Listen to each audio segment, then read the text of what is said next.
Hey guys, it's Zipzin here. Now welcome back to Zipzin Talk CS, the series where we talk about Counter-Strike and the esports scene, at least most of the time.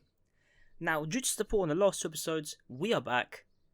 Now, right before we get into the main video, I just want to give a quick shout out to Miles. He's an independent graphic designer, offering high quality work at very cheap prices. His link will be down in the description below.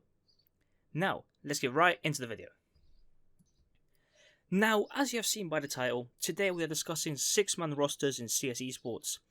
We are doing this mostly because big teams have decided to expand their rosters into having more players.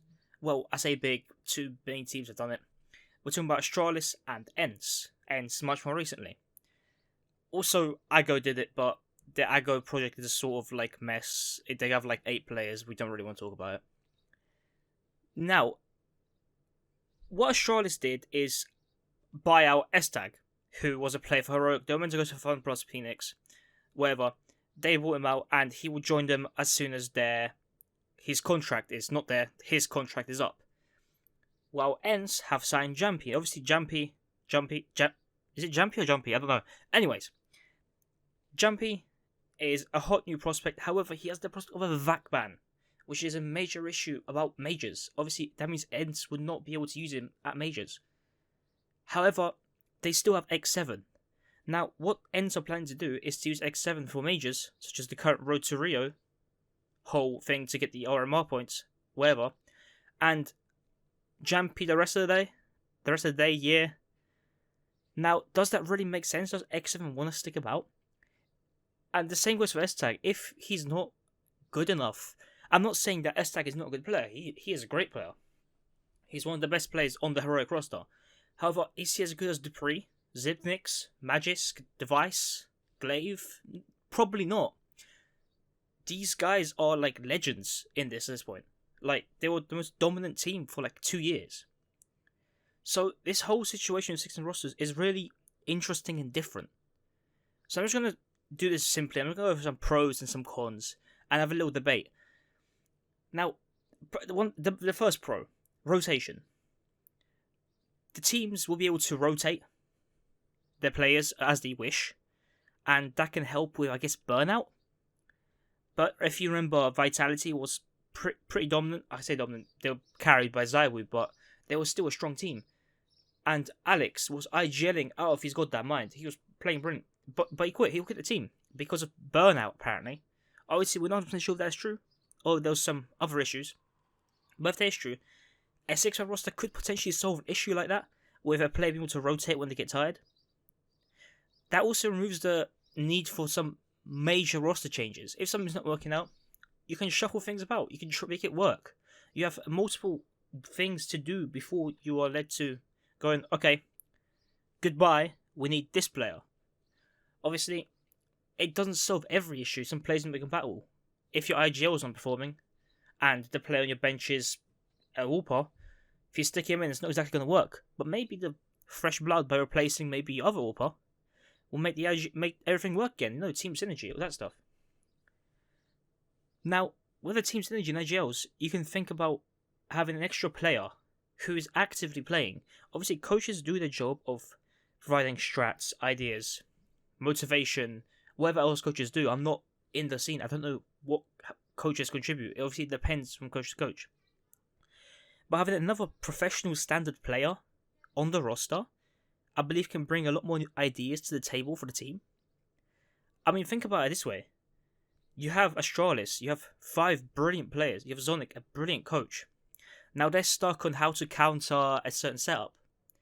They have the extra mind of another player who may be like, well, I'm quite good at playing this position, and I believe if we do this, this, and this, it'll counter this. They can try it, and if it works, it works. It's different strengths of different players. So I believe that could work. I mean, the same goes for Ence. Jumpy is insane individually. And X7, who is more of a support player, isn't obviously as good as an aim star, a fragger. He doesn't put up the big numbers. So, Ence, I wouldn't say Ence have been struggling in the frags department. I guess it's debatable. Mostly because Sunny hasn't been performing and he's supposed to frag. Alu's nuts, this is Alu. But maybe 3 big fraggers could work? We don't know. We have to wait and see. Now, the last thing I've touched on a bit that I've got listed here to talk about is adaptability. If you're in a tournament that allows you to have 6 players, you know, you're playing, say, Ence is going to play against, I don't know, Na'Vi. And you know that Simple is going to do this display. Now, usually that position is played by X7, who is obviously not as good as Simple. Like, no way. I'm sorry. X7 is a good player. He's with the right gel. He's a great player, as we saw when he was playing with Lexi B. But he's not gonna out aim Simple. So potentially, if Jumpy is compatible with that position, you could put Jumpy there. Now, Jumpy isn't I wouldn't say Jumpy's better than Simple, but he has a higher chance of outplaying him. I guess put it that way. I know that doesn't make much sense, but you can see where I'm coming from, sort of, I guess. I hope, at least. Now, those things can be positive, but there are also cons. Now, let's start with the simple one. In-game leading. An IGL is someone who runs the team, runs the strats. So, an IGL couldn't really be a sick player. If you're changing the whole team dynamic with changing an IGL, you might as well do a roster change, because everyone has to relearn everything. It would be too much to expect players to understand 2 different playstyles or 2 different IGLs. Also, in-game leading would be much harder. Like, having to swap players constantly, you're going to have to adjust your plays to suit that certain player. Like, not every player can do what, for example, S-Tag will not be able to do the exact same thing that Dupree does, for example. Or he won't be able to hold down Pit on Inferno just the way Magic does. Magic is probably one of the best players in the world at this position. S-Tag is not going to be able to match his skill there. It's just different. So the IGL, there's a lot more work with the IGL and the coach. I guess that can be sort of cancelled out by the extra ideas, but it just depends how the team operates. You could also say there's a lot more.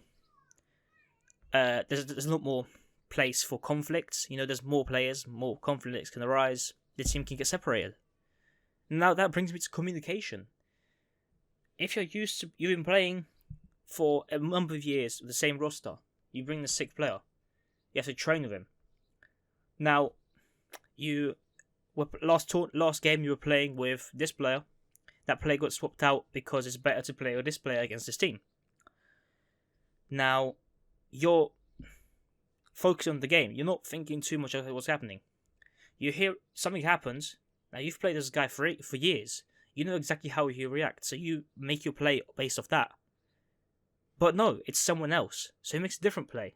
And you lose the round because you did not expect that. You're going to have to draw in hours and hours of just team play and prediction to make it work. Valve would also probably not want this to happen. Valve doesn't even like coaches. Like, there's not much... I'm not even going to say any more about it. It's just Valve doesn't like coaches. Competitiveness is something they want to save nearer to the end, because I believe it can work both ways. Like, players can be much more competitive because, you know, they want to play. This guy wants to play instead of this guy because he doesn't want to sit on the bench. He wants to play. So, they can compete to become better.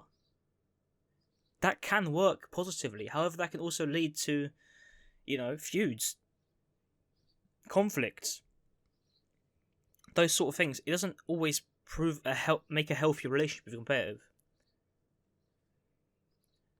Now, what else? What else can we talk about? I mean, bias.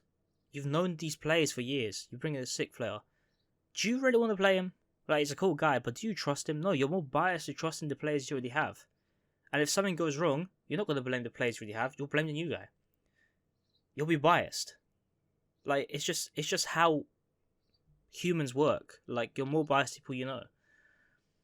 Fans will also personally not like things like that, I guess. I mean, if someone's a fan of Dupree and he gets swapped out for our S-Tag, you might not want that. You might want to watch Dupree play. You think it's better. So you're going to blame S-Tag. More pressure on the players. It's just a lot. There's a lot going on. There's a lot of things to consider. Now, will I believe it work? I don't know. I couldn't tell you. We're gonna have to wait and see. Honestly, just like with my first video about Cloud9, we're gonna have to wait and see. And like, I really don't know. It's all up for debate. Now, I would like to do a follow-up video of this based on comments that you guys give me, so I can discuss those points, like what you think about 6-man rosters or other things. Like, if you think this and this is correct, tell me. And if I get enough of these, I'll make a video talking about what I think of each of your comments and how I feel it'll impact the dynamic of the game. But yeah, I think that's enough talking. This has been fairly rushed because I needed to make a video. I'm sorry about that, but I hope it's satisfactory. If you enjoyed this video, make sure to like, comment, subscribe. We're trying to hit 1k subscribers by the end of the year, and I hope you can help me achieve that. Thank you for watching. Goodbye.